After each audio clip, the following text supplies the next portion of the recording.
Hi there, you're watching episode 2 of In the Studio with C-U Cinephile. My name is Nick. I'm Owen. I'm Coltrane. I'm Eliseo. And today we're going to be talking about Jordan Peele's new 2019 film, Us. There's a family in our driveway. It's probably the neighbors. But y'all scared of a family? Hi, can I help you? Zora, put your shoes on. If you want to get crazy, we can get crazy. We're going to be talking about it. We're going to be talking about our thoughts, our impressions. Some of us here liked it a lot. Some of us here did not like it. And we're going to hopefully get into what we think it all means, because that's something I'm very curious about. Also, just a heads up, we are going to be talking about spoilers in this episode. We're not really doing a review. We're mostly just talking about it as friends and giving you our impressions. So if you haven't seen it yet, go out and see it and then come back. So Owen, what were your first impressions of Us? I thought it was good. I necessarily wouldn't say it was great. The plot, it wasn't necessarily hard to follow. I just felt like it was kind of dry. It was just a pretty straightforward cut and through with flashbacks and twists that were, I wouldn't say innovative.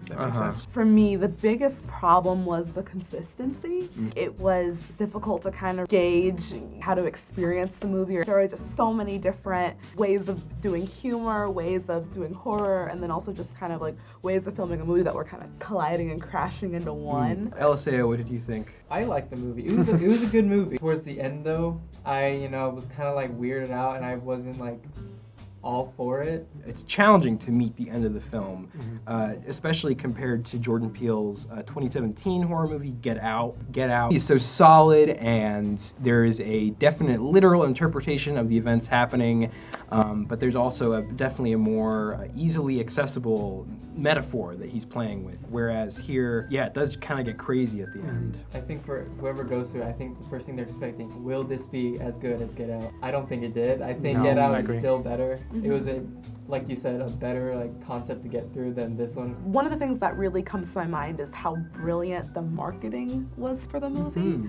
Because I remember the trailer being released. I remember seeing it on Twitter. Yeah. And I remember the trailer more than I remember the actual film. Like, it made a bigger impression on me. What are you people? It's us. In the trailer, we were promised this horror movie that's really gonna change the way that we feel about ourselves and see ourselves, but the film didn't necessarily follow through from what we were promised. I'm so glad you brought up the trailer though, because I feel like when I was watching the trailer too, I was one of those people who was like parsing out. I was trying to figure out, is it going to speak like directly to the Black American experience? Is it about like double consciousness, or what do those damn rabbits mean? It's not about what I thought it was. It kind of led to something different. After seeing Get Out, it's like kind of like a social commentary on America. So that's what I expected Jordan Peele to do with this next movie. And again, he made it seem like a horror. We all expected to have this brilliant, terrifying horror movie from the trailer. And since it's Jordan Peele, we expected it to be similar to Get Out, but it just didn't really meet those high expectations that I had. I was expecting to be terrified, which I was at some points, but the message behind Us wasn't as strong and wasn't as clearly defined as in Get Out. And that's kind of what I was looking for. I had issues with the consistency. The part when the Wilson family, they get on the boat and then they go to the white family, I can't remember. The Tylers, I think. Yeah. She said, like, Alexa, call the police. And then she goes, playing F the Police by NWA. That just it felt very kind of corny. So that was a consistency issue. In terms of consistency, another spoiler, this is towards the end of the movie. The main twist in the movie is that Lupita, when she was a child, was kidnapped by her tethered self. They switched places. The real Lupita explains to the tethered what the tethered is. Why would the real Lupita have to explain what the tethered is to the one who was originally tethered? Well, I think she'd forgotten, right? Because she'd repressed the memories. That actually makes sense, because when the doppelganger young boy with the mask was walking into the fire, she got really sad. I feel like subconsciously she knew that was her kids. Those were her real kids, yeah. The hard pill to swallow about all the reality of the situation, very unreal situation, is that the good Lupita Nyong'o is killed at the end. Like when she killed her, she made all those weird like Noises. noises. She, Yeah. Yes. She even went as far as to snap her nose. Because at the ending, they're driving, she's driving in the ambulance, and the son looks at her, and it's almost like he kind of knows. And then like the movie ends. There's got to be like some kind of like message to that. Yeah. Yeah, and I think playing kind of with the paradigm of yourself and how really kind of like the biggest threat to you is yourself and how you can be your worst fear. I think that's really interesting. We all have dark sides. We all have that dark energy that's tethered to us.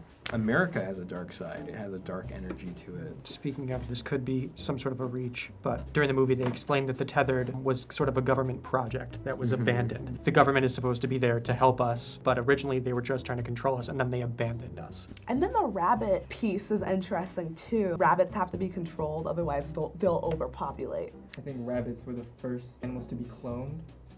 I heard about that. I do want to like get this out there. It's like a political reading of the film that I've just kind of been talking over with people. So I just want to like lay it out. Sure. I want to know what you guys think about it. Here's the reading.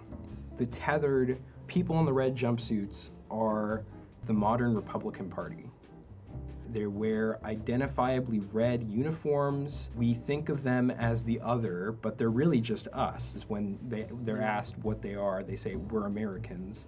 And they want to build a wall that divides the country. What do you guys think of that reading? Yeah, it makes sense. I'm hesitant to agree with it because I think they're wearing red. Red's Republican. That might be too literal, but it does make sense. I could see how that is something. At one point, the daughter's talking about how the government puts fluoride in like oceans to mind control people, and then she was like, "Okay, I guess nobody cares about the end of the world." There's also that guy, the creepy guy with the sign that says Jeremiah 11:11. But I could understand your interpretation. I think that makes sense. It's definitely not perfect, but it's a reading that excites me and makes me want to talk about it with people and ask them what they think. I also think it has to do with classism. Yes. I read something about classism and how like how the father owned the boat and like he was trying to like one up his. He has a nicer boat. Did you hear Gabe got a boat? He's kidding, right? He's not kidding. So, do you guys have any final thoughts about Us? Wasn't a bad movie. It wasn't a great Not as movie. good I as still Get I Out. still enjoyed it. No, definitely. I really do think that Jordan Peele and Lupita Nyong'o alone make it so hard to say, like, I didn't like this. You're right. Yeah. I think the concept of a whole government experience is stupid. That was my one thing that I couldn't really get by. Well, that's it for us. Thank you so much for tuning in to our second episode of In the Studio with C-U Cinephile, and we'll see you guys next time. Bye.